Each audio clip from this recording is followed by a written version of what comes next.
Cory Reed is here at Fulton Speedway. Of course, you guys know what's coming up this weekend, and if you forgot, well, here's your casual reminder right here. It is Outlaw 200 weekend at Fulton Speedway. You might hear them working the track behind us. Let me see, it's Tuesday, a little after 4 o'clock. That sounds about right, Corman. Right. How's it going? How are things looking out here today? Things are looking good. Great weather, and hopefully it's setting us up for a great weekend. And the big news is we had a practice. There was new clay that was put down. Yep, we did have new clay we put down in early September, and we had our first laps on it this past Saturday.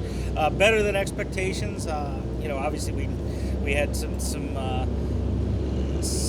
character, and we're working on that now, and it'll be really good. Like our track crew is phenomenal. So by Thursday when we go green, it'll be fantastic. It looked like a couple places were kind of dug up a little bit. Is this basically what we did at Oswego? Find the spots that might be wet, dig them up, let them dry, and pack them again is what we're doing? That's exactly what we're doing. Our wizard, Mr. Eric Fink, he's out there. He's good. He's good at what he does. So he's really good at what he does, underappreciated. And he's out finding those spots and digging them up, letting the sun, we have a beautiful sun today, a lot of sun and wind, letting that stuff dry and putting it back in place. So he's on it. Years ago, it seemed like we never had clay during the season. That was always an off season. Have we gotten better at dealing with it, or was there a need for it to be done? We had a need. A need, okay.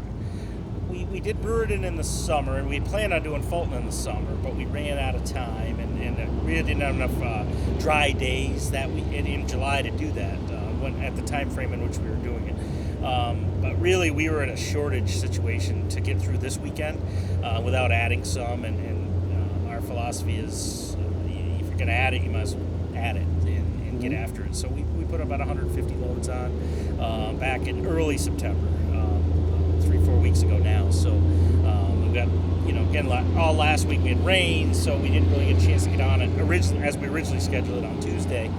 We then moved it to Monday, hoping that we could get it in Monday, but we couldn't. And it rained for 4 days, so we got it in Saturday. It's definitely got potential. We're happy with the material. It's just now it's just grooming it. But we've got a great crew, and it'll be fantastic for the weekend. All right. So again, what I'm surprised about, there's a Thursday on the card now. What happens on Thursday? That started last year. This is our second year doing that. We found that Friday got so time sensitive. We actually have somewhat of a self-imposed curfew here to be neighbor friendly. We try to end our races at midnight.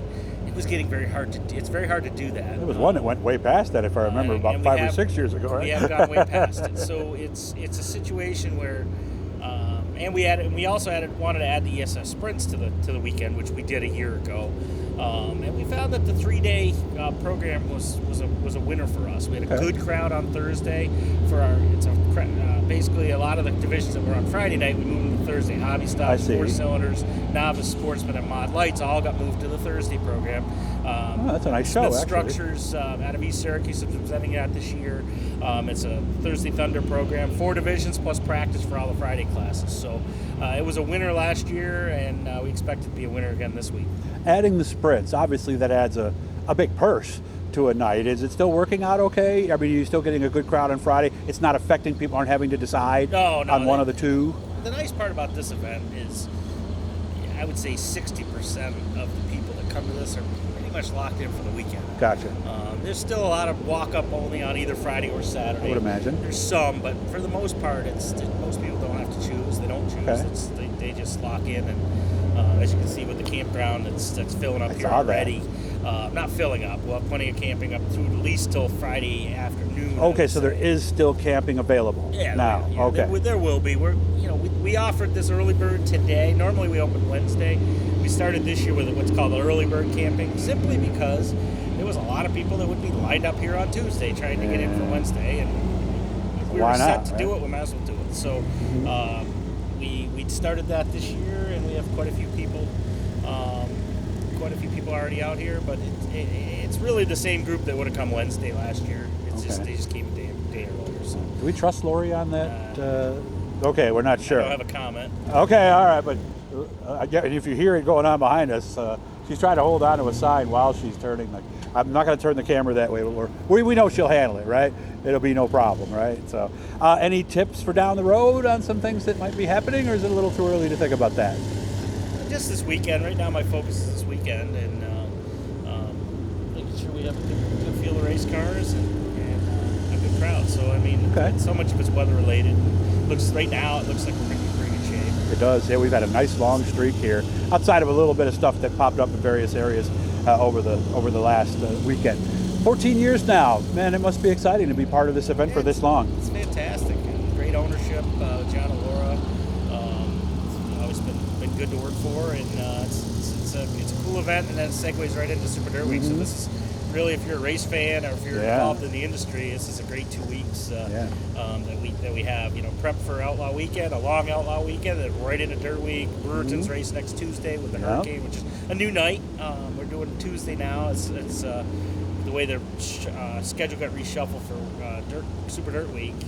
Tuesday was really the only viable option, so we'll see how we do. But it should still do really well. Yeah, so again, I want to make sure to reiterate that's Tuesday is the Hurricane race at Brewerton. And of course, remember, Monday, they're going to have the Syracuse Microd Club at the New York State Fairgrounds. They'll be racing in the infield. So really, outside of Sunday, at Oswego. Yeah, not here, not at Oswego, because they don't race on the dirt, but I bet some of them would like to, but that's going to take place. So really, all we got is Sunday off once we get going.